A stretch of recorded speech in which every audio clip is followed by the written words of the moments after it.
Hello guys! So, magandang araw sa inyong lahat. Narito tayo sa very famous na Dome of Light, Kaohsiung. So, tignan niyo yung paligid guys. Sobrang ganda. Talagang mukha siyang dome talaga. Tapos ang ganda ng ceiling niya, ang ganda ng decorations. Tapos, ano siya, paikot siya. Paikot siya guys, ayan o. Yan yun. May mga decoration siya sa ceiling. Ang ganda pati ng mga kulay niya. And then, ang gaganda nung mga design sa taas. Tapos yung mga mix ng kulay. Ayan. So, hindi lang Pilipino yung na-amaze dito.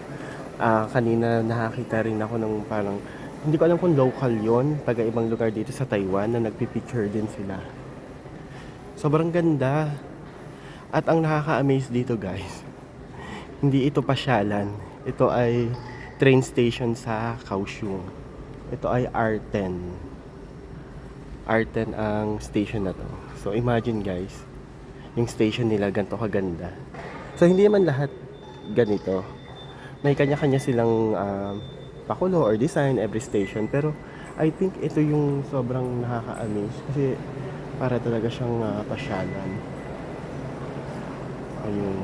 So pag dumaan ka rito, hindi pwedeng lalagpasan mo lang siya. Talagang mapapahinto ka para mag-picture, mag-video. So, sana may ganito rin sa Pilipinas, ano? Ganito kagandang train station. Tapos, hindi pa siya crowded. Maybe dahil hindi rush hour, walang masyadong tao, kaya napaka dami mong chance para mag-picture dito sa gitna.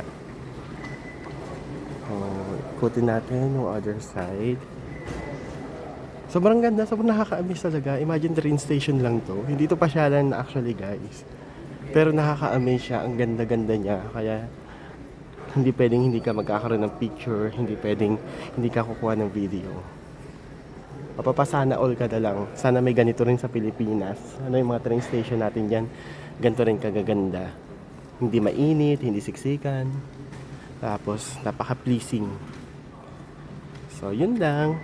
Sana na-inspire kayo na mamasyal din dito sa Taiwan.